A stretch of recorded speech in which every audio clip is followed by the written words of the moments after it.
Iniciamos esta exploración de una obra fundamental, de esas que realmente, bueno, cambian la conversación.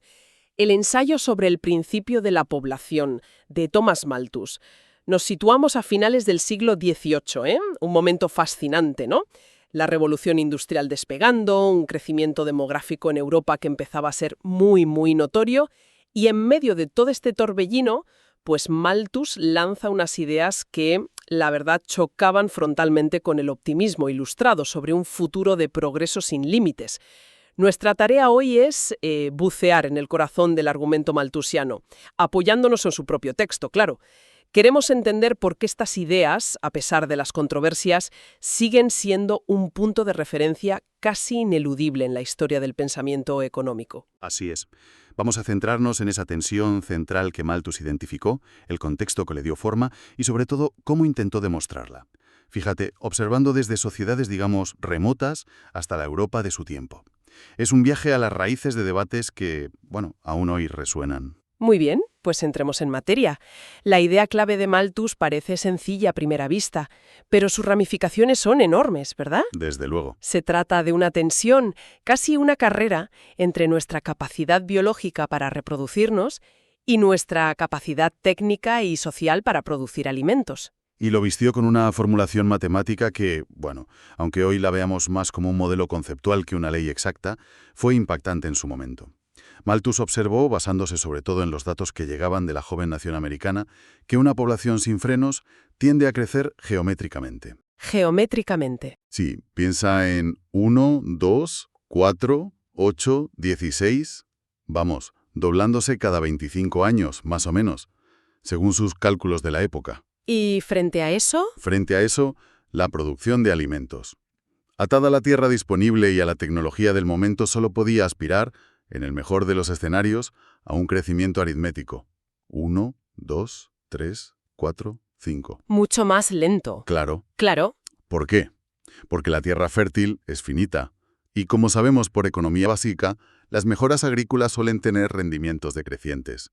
Añadir un trabajador más a una parcela ya cultivada no duplica la cosecha, ni mucho menos. Malthus lo ilustraba de forma muy gráfica, ¿no? Decía que 1.000 millones de personas, si tuvieran sustento ilimitado, doblarían su número tan rápido como lo harían 1.000. Exacto. Pero el problema es que alimentar a esos 1.000 millones extra requiere muchísimo más esfuerzo y recursos que alimentar a los 1.000 extra iniciales. Llega un punto en que la Tierra no da más de sí, o las mejoras tecnológicas no pueden compensar ese ritmo exponencial de la población. Es como intentar llenar un cubo que tiene un agujero cada vez más grande. Una buena imagen, ¿sí? Es interesante que incluso críticos contemporáneos como Sismondi, que menciona a los traductores del texto que manejamos, admitían esta posibilidad teórica del desajuste. Ajá. Pero su argumento era más práctico. Decían, oye, que en la realidad hay muchísima tierra sin cultivar y que inicialmente plantas y animales podían multiplicarse incluso más rápido que los humanos. Le acusaban un poco de saltar de la posibilidad a la realidad sin pruebas suficientes, ¿no? Una crítica relevante, sin duda. Pero claro, la réplica de Malthus era insistir en la tendencia a largo plazo y en la evidencia empírica que él creía ver en todas partes.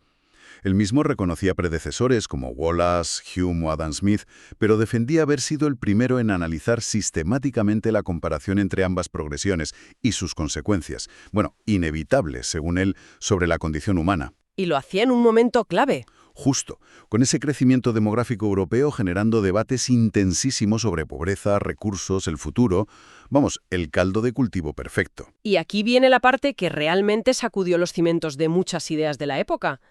O sea, si existe esa capacidad teórica de crecimiento exponencial, ¿por qué la humanidad no había colapsado ya por superpoblación mucho antes? Buena pregunta. La respuesta de Malthus está en su famosa teoría de los frenos o checks. Correcto.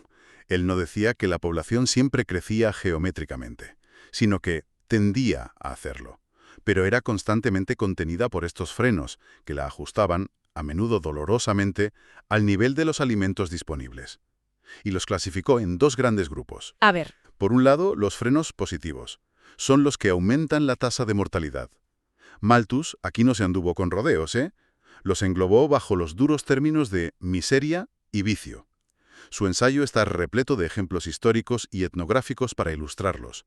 Habla de hambrunas devastadoras. Uf, Sí, cita casos en China, Siberia, Escocia, África, entre pueblos nativos americanos o incluso en las misiones jesuitas del Paraguay, donde la población chocaba con los límites agrícolas que podían gestionar. Es un catálogo bastante desolador el que presenta. Sin duda, continúa con las enfermedades epidémicas, la peste, la viruela. Señala cómo se cebaban especialmente donde había pobreza, malas condiciones higiénicas. Fíjate, describe la suciedad de las viviendas austriacas en Siberia y desnutrición. Claro, todo relacionado. Y luego están las guerras. Las describe como una constante. Desde las luchas tribales en América o África, pasando por las incursiones de pastores nómadas asiáticos como los tártaros, hasta los conflictos en la Grecia y Roma antiguas o las invasiones bárbaras. Para él, la guerra era un freno demográfico de primer orden. Y finalmente, menciona prácticas que hoy nos parecen terribles, pero que él documenta como respuestas extremas a la presión demográfica, el infanticidio y el abandono de niños. qué duro. Mucho. Cita ejemplos de Nueva Holanda, esa costumbre espeluznante de enterrar vivo al bebé si la madre moría y no había nodriza, de China, con niños abandonados en las calles de Pekín, o incluso referencias en la antigüedad clásica y entre pueblos germánicos, casi siempre ligadas a la imposibilidad material de criar a toda la prole. Vale, esos son los frenos positivos, los que aumentan la mortalidad. ¿Y la otra categoría? La otra categoría son los frenos preventivos, los que reducen la tasa de natalidad. Y aquí Malthus introduce una distinción moral importante para él. Por un lado estaba lo que él llamaba vicio, la promiscuidad, la prostitución. Menciona las sociedades Seareoye de Tahití, donde el infanticidio era común en las élites para mantener su estatus, y otras prácticas anticonceptivas o abortivas que él consideraba, moralmente reprobables. Entiendo. Y por otro lado, lo que él llamó la restricción moral, moral restraint. Esta era la opción que Malthus consideraba virtuosa, retrasar el matrimonio por un cálculo prudente, esperando a tener los medios económicos para mantener una familia y manteniendo la castidad hasta entonces. También da ejemplos de estos frenos preventivos, ¿verdad? Menciona el celibato forzoso o habitual entre esclavos, tanto en África como en Roma, donde impedía su multiplicación excesiva, según él. Eso es. Cita el caso de China, con muchos monjes budistas, bonzos y funcionarios letrados célibes. Y sobre todo, se fija en la Europa de su tiempo, en países como Noruega, Suiza o Inglaterra. Ajá. Ahí observa que la gente de las clases trabajadoras a menudo posponía el matrimonio hasta heredar una granja, conseguir un empleo estable o ahorrar lo suficiente. Era la prudencia económica dictando la decisión reproductiva, digamos. Pero la conclusión de Malthus es bastante pesimista, ¿no? A pesar de valorar esa restricción moral, parece concluir que históricamente lo que de verdad había mantenido a raya la población eran los frenos más duros, los otros. Efectivamente. Su lectura de la historia, o al menos la interpretación que hace, le llevaba a pensar que la restricción moral era poco común, una excepción más que la regla. La mayor parte del ajuste había venido por el lado de la miseria, los frenos positivos, y el vicio, tanto el freno preventivo vicioso como algunos aspectos de los positivos. Esas imágenes del abandono en Pekín o el infanticidio en Nueva Holanda eran para él la prueba más cruda de la fuerza implacable del principio de población actuando sobre la realidad humana. Entonces, recapitulando lo esencial hasta ahora, Malthus nos dibuja esta carrera desigual entre población y alimentos, una carrera cuyo resultado casi inevitable, según su análisis histórico, es la activación de mecanismos de control, en su mayoría sombríos: hambre, enfermedad, guerra, ciertas prácticas sociales que fuerzan a la población a no superar los recursos disponibles. Exacto. Y esto representaba un desafío directo, un jarro de agua fría para las visiones más utópicas y optimistas del progreso indefinido que circulaban en la Ilustración. Sugería que la pobreza y la miseria no eran necesariamente un fallo del sistema, que se pudiera corregir fácilmente con reformas, sino quizás una consecuencia casi estructural de nuestra propia naturaleza biológica en un mundo de recursos limitados. Vale, y esta visión, ¿cómo aterriza en la economía del día a día? O sea, ¿qué implicaciones tiene para cosas como los salarios o el nivel de vida de la gente común? Ahí es donde entra el concepto clave de la trampa malthusiana. La idea central es que la población no es solo un número limitado pasivamente por la comida, sino que activamente tiende a ajustarse a ese límite. A ver, imagina que hay una mejora, una buena cosecha, Se descubren nuevas tierras fértiles, una innovación técnica. ¿Algo positivo? Sí. Temporalmente, los recursos disponibles por persona aumentan. Esto podría traducirse en salarios reales más altos. La gente vive un poco mejor. ¿Lógico? Con salarios más altos, la gente come mejor, la mortalidad infantil baja. Quizás se animan a casarse antes y tener más hijos. La población empieza a crecer. Pero aquí viene la trampa. Ajá. Ese mismo crecimiento poblacional aumenta la demanda de alimentos, haciéndolos más caros, y aumenta la oferta de mano de obra, presionando los salarios a la baja. O sea que el propio crecimiento de la población termina por comerse la mejora inicial. Vaya. Justamente, los salarios reales tienden a volver a caer hacia el nivel de subsistencia. Y es importante aclarar esto. Malthus no entendía la subsistencia como un mínimo biológico absoluto e invariable. Ah, ¿no? No, sino como un nivel que dependía de las costumbres y el nivel de vida considerado aceptable en cada sociedad para que la gente estuviera dispuesta a reproducirse.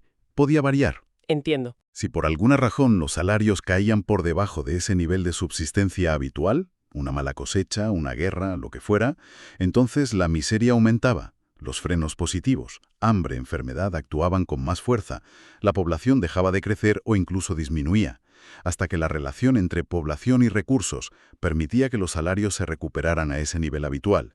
Malthus cita a James Stewart y su metáfora del poder productivo como un resorte que soporta un peso a la población que varía, generando oscilaciones constantes alrededor de ese punto de equilibrio de subsistencia. Así que la trampa es esa tendencia del sistema a volver siempre a un equilibrio donde la mayoría vive cerca del nivel de subsistencia, porque cualquier mejora productiva acaba siendo absorbida por el crecimiento demográfico. Exacto. Visto así, ofrece una explicación potente, aunque sombría, de por qué durante siglos la humanidad vio avances tecnológicos sin que mejorara de forma sostenida el nivel de vida de la gran mayoría.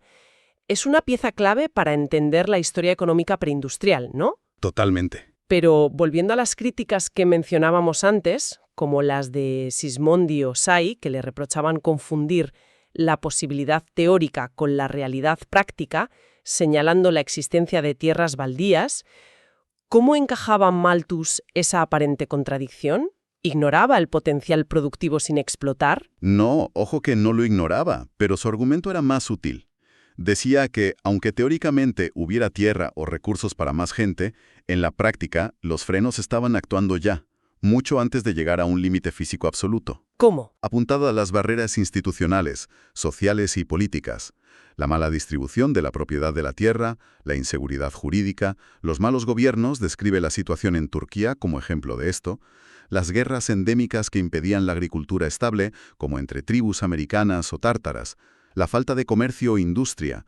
Todos estos factores, argumentaba él, limitaban la producción efectiva y la distribución de alimentos, manteniendo a la población controlada muy por debajo de ese máximo teórico. Ya veo. Incluso los traductores españoles del texto que consultamos añaden una nota interesante, matizando que las proposiciones de Malthus tienen una verdad relativa y no absoluta.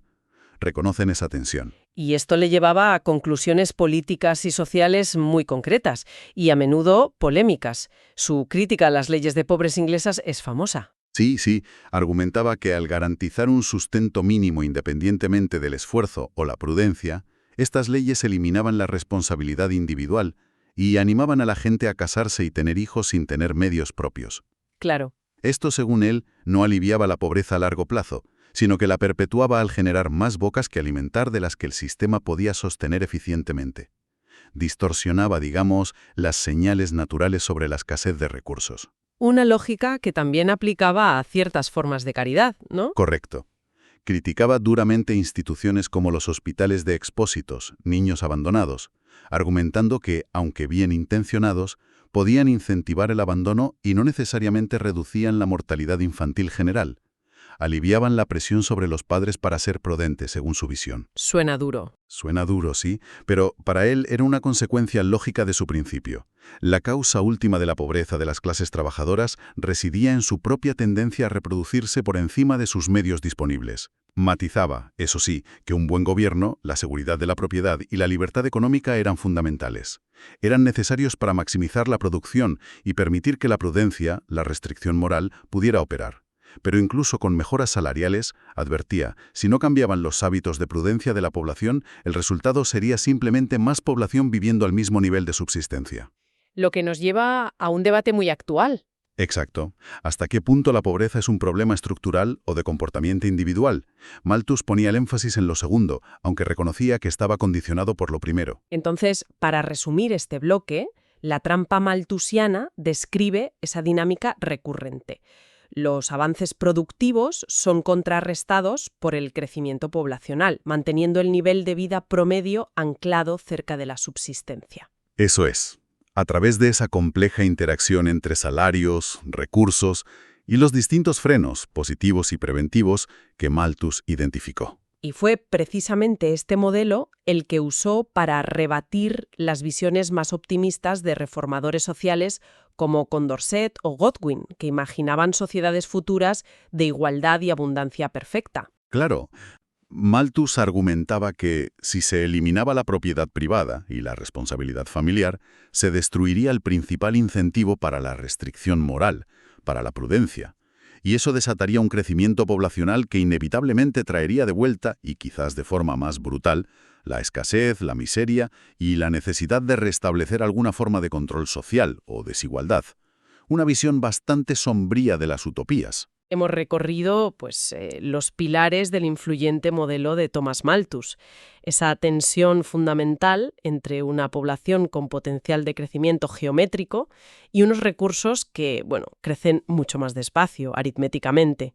Un desequilibrio controlado por frenos positivos, miseria, enfermedad, guerra, y frenos preventivos, el vicio o la virtuosa restricción moral. Y todo ello desembocando en esa tendencia histórica hacia un equilibrio de subsistencia, la conocida trampa malthusiana, una teoría que nació en una encrucijada histórica y cuyo eco, la verdad, llega hasta nuestros días en debates sobre economía, demografía y desarrollo. Y es clave recordar que, aunque Malthus era pesimista sobre la prevalencia de la restricción moral en su época, la veía como la única salida digna, la única forma de mejorar la condición humana sin recurrir al vicio ni sufrir la miseria.